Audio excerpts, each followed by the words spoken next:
काही सविस्तर बातम्या पाहणार आहोत।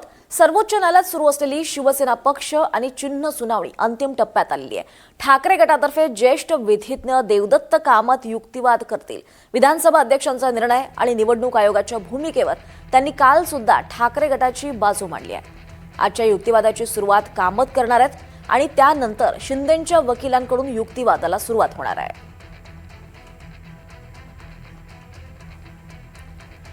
दरम्यान शिवसेनेचं धनुष्यबाण हे निवडणूक चिन्ह गोठवून टाकावं अशी सर्वात मोठी आणि महत्त्वाची मागणी ठाकरे गटाचे ज्येष्ठ वकील कपिल सिब्बल यांनी कालच्या सुनावणीमध्ये सर्वोच्च न्यायालयात केली आहे। शिवसेना पक्ष आणि चिन्ह वादावरच्या अंतिम युक्तिवाद करताना सिब्बल यांनी विधानसभा अध्यक्षांच्या निर्णयावर सुद्धा गंभीर आक्षेप घेतलाय। विधिमंडळ पक्ष आणि राजकीय पक्ष हे वेगळे असल्याचा मुद्दा पुन्हा एकदा त्यांनी मांडलाय आणि अध्यक्षांचा निर्णय चुकीचा असल्याचा दावा सिब्बल यांनी केलाय। अध्यक्षांनी चुकीचा निर्णय दिला असेल तर सर्वोच्च न्यायालय हस्तक्षेप करून दिलासा देऊ शकतं असं सुद्धा सिब्बल यांनी कोर्टाला सांगितलंय। मात्र त्यांच्या युक्तिवादातली सर्वात लक्षवेधी मुद्दा म्हणजे शिवसेनेचं धनुष्यबाण चिन्ह गोठवण्याची केलेली मागणी। त्यामुळे आता सर्वोच्च न्यायालय या मागणीवर काय भूमिका घेणार याकडे संपूर्ण राज्याचं लक्ष लागलंय।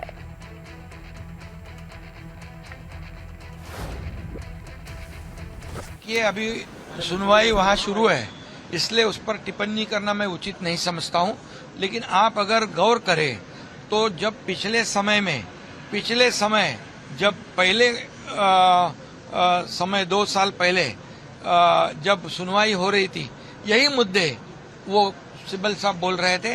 अभी उसी का रिपीटेशन इस बार भी हो रहा है। आप गौर करेंगे तो आपको पता चलेगा। लेकिन मैं इतना ही कहूंगा, ये न्याय प्रविष्ट बात है और इसलिए मैं उस पर टिप्पणी नहीं करना चाहता हूं। लेकिन मैं ये कहूंगा कि लोकशाही में, डेमोक्रेसी में मेजॉरिटी को अहम कितीही मोठा कोण डाकू असला, चोर असला, डकैत असला तरी पक्षाचं चिन्ह आणि पक्षाचं नाव असं चोरून स्वतः जिंकण्याचा प्रयत्न करू शकत नाही। संविधान जे महामानव डॉक्टर बाबासाहेब आंबेडकरांनी आपलं दिलेलं आहे त्याच्यात देखील हे दिलेलं आहे स्पष्टपणे की जर कोणाला पक्ष सोडायचा असेल तर राजीनामा देऊन ते पक्ष सोडू शकतात, पण पक्षाचं चोरी म्हणजे तुम्ही त्याचे मालक बनू शकत नाही, तुम्ही पक्षप्रमुख बनू शकत नाही।